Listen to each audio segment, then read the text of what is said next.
Bonjour à tous. À l'occasion de ce 6e épisode des défis solfège rythmique, j'ai pensé qu'il était pour nous l'occasion de faire le point.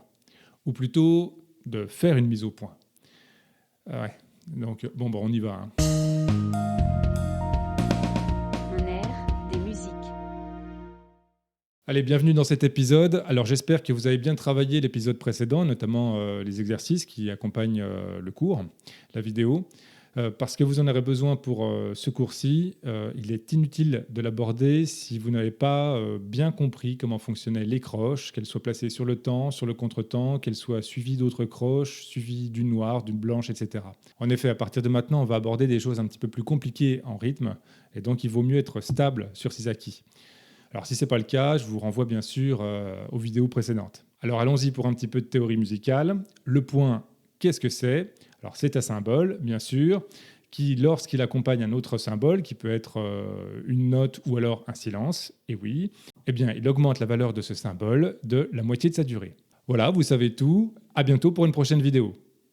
Alors non, évidemment, pas à bientôt pour une prochaine vidéo, parce que le solfège rythmique, c'est comme toujours, la théorie, ça tient en 3 mots, et ensuite, c'est 10 ans de boulot.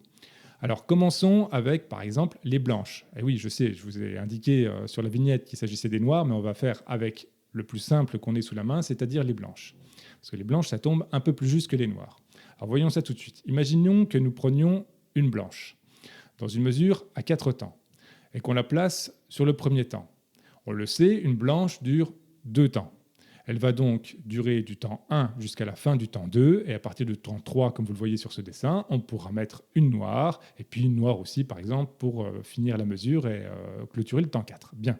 Mais que se passe-t-il si nous décidons d'ajouter un point à cette blanche? Eh bien, comme l'indique la théorie, cette note blanche sera augmentée de la moitié de sa valeur. La blanche fait donc 2 temps, on va l'augmenter de la moitié de cette valeur, on va l'augmenter de 1 temps, donc 2 temps plus 1 temps, ça fait donc comme ici 3 temps. Donc la blanche pointée va durer 3 temps et non plus 2 temps. Vous saisissez? Donc pour remplir une mesure à 4 temps, on a donc une blanche pointée qui fait les 3 premiers temps, puis une noire sur le 4e temps qui termine la mesure. Alors bien sûr, dans une mesure à 4 temps, on peut placer une blanche pointée ailleurs que sur le premier temps. On peut par exemple commencer la mesure avec une noire, puis sur le deuxième temps mettre une blanche pointée. On a donc une noire 1 temps plus une blanche pointée 3 temps, 4 temps, la mesure est complète. Enfin, une autre possibilité avec la blanche pointée serait de commencer la mesure par une croche sur le temps, sur le 1, et sur le contretemps du temps 1, de faire partir notre blanche pointée qui alors durerait jusqu'au contretemps du temps 4. Il ne nous reste plus alors qu'à mettre une croche pour terminer la mesure sur le contretemps du temps 4. Donc ça, c'était pour les blanches. Les blanches, c'est assez simple, encore une fois, puisqu'il suffit d'ajouter un temps aux 2 temps de la blanche. Les noirs, c'est un tout petit peu plus subtil, puisque là, on va plutôt parler en demi-temps. Alors, on va voir ça tout de suite. Prenons une noire, toujours dans notre mesure à 4 temps, et plaçons-la sur le premier temps. Que se passe-t-il si je décide que cette noire est pointée? Quelle sera sa durée? Eh bien, la noire pointée va donc durer la valeur d'une noire plus la moitié de cette valeur. Le point augmente la note de la moitié de sa valeur. Donc la noire pointée va durer un temps plus la moitié d'un temps, c'est-à-dire un temps et demi au total, ou 3 demi-temps. Vous avez donc ici, sous les yeux, illustré cette durée avec les couleurs des demi-temps, le bleu foncé, le bleu ciel, le bleu foncé de nouveau. Donc comme vous le voyez, la noire pointée va durer jusqu'au contretemps du temps 2. On peut alors placer une croche pour finir le temps 2, puis une noire sur le temps 3 et une noire par exemple sur le temps 4 pour faire des choses simplement.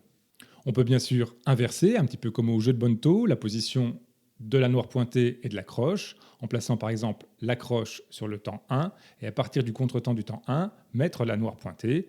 Ça fait exactement la même chose. Une noire pointée plus une croche, ça fait 2 temps complets. Le temps 3 et le temps 4 sont des noirs. On a bien 4 temps dans notre mesure. 4 temps, ni plus ni moins. Je rappelle que la mesure à 4 temps doit contenir 4 temps et les 4 temps sont formés par l'addition des notes et des silences, s'il y en a bien sûr. Alors il existe bien sûr d'autres possibilités de placement des noirs pointés dans une mesure à 4 temps. Il y a de la place. puisque ça ne dure qu'un temps et demi, une noire pointée. Par exemple, ici, on a mis une noire pointée sur le temps 1. Elle va donc durer jusqu'au contretemps du temps 2, comme on l'a vu. On peut placer de nouveau une noire pointée à cet endroit-là, qui va le durer donc jusqu'au début du temps 4. Et au temps 4, on met une noire.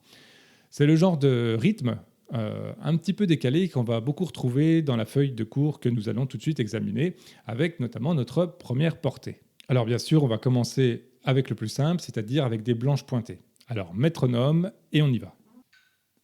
1, 2, 3, 4. 1, 2, 3, 4. 1, 2, 3, 4. 1 et 2, 3, 4 et... Rien de très compliqué dans cette première ligne de portée, on a juste placé la blanche pointée dans différentes positions. Passons à la deuxième ligne. Alors métronome et on y va. 1, 2, 3, 4.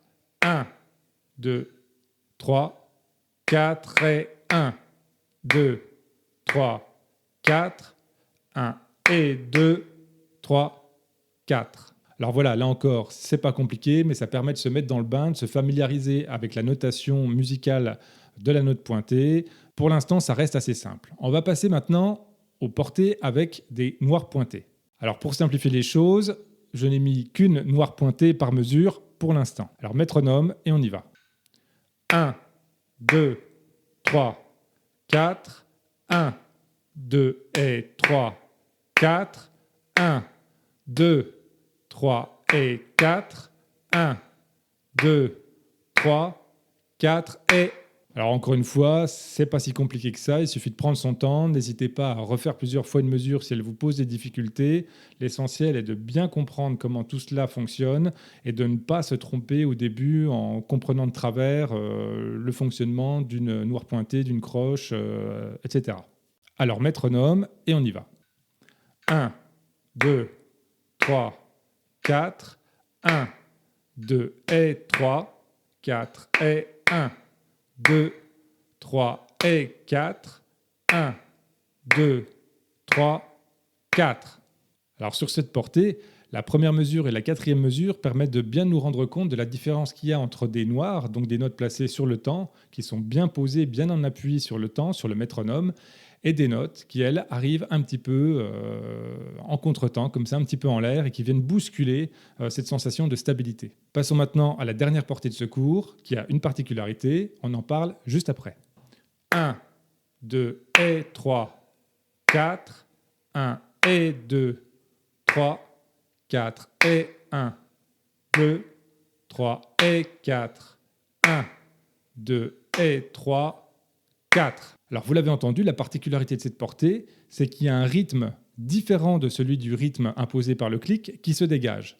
En fait, les notes sont frappées, sont interprétées en solfège rythmique de manière régulière, mais pas avec la régularité du métronome, ce qui crée une sorte de décalage comme ça assez particulier. Alors c'est pas pour rien. En fait, sur cette portée, on a choisi de respecter un cycle, celui des noirs pointés.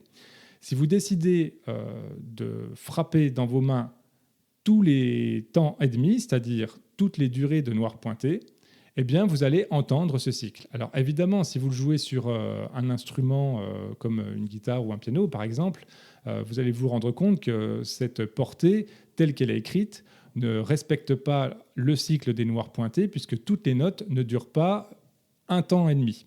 Par exemple, à la fin de la première mesure, la dernière note qui tombe sur le temps 4 est une noire, et une noire, ça ne dure pas un temps et demi. Mais en solfège rythmique, c'est-à-dire en frappant dans les mains, ça fonctionne quand même, puisqu'ici, il ne s'agit que d'interpréter le début de l'événement rythmique. Alors ce qu'on constate, c'est que ce cycle des noirs pointés dure 3 mesures complètes.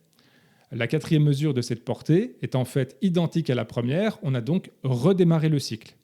Donc retenez bien ça, le cycle des noirs pointés s'échelonne, s'étale sur 3 mesures, puis recommence. Au début, c'est un cycle, évidemment. Donc on peut le perpétuer comme ça à l'infini, de 3 mesures en 3 mesures. Alors bien sûr, en solfège rythmique, ça fonctionne. Si on avait utilisé un instrument, un piano par exemple, on n'aurait pas eu des durées de notes qui étaient toutes d'un temps et demi. La dernière note de la première mesure est une noire, ça ne fait pas un temps et demi. Pour qu'elle fasse un temps et demi, il aurait fallu utiliser un autre élément rythmique, un autre artifice qui s'appelle la liaison, mais qu'on n'a pas encore vu dans cette série de vidéos sur les défis solfège rythmique, et donc que je n'ai pas utilisé ici. Mais c'est possible. Voilà, c'est tout pour aujourd'hui. Travaillez bien. Pour ma part, je vous dis à bientôt pour une prochaine vidéo qui sera sans doute consacrée au croche pointé.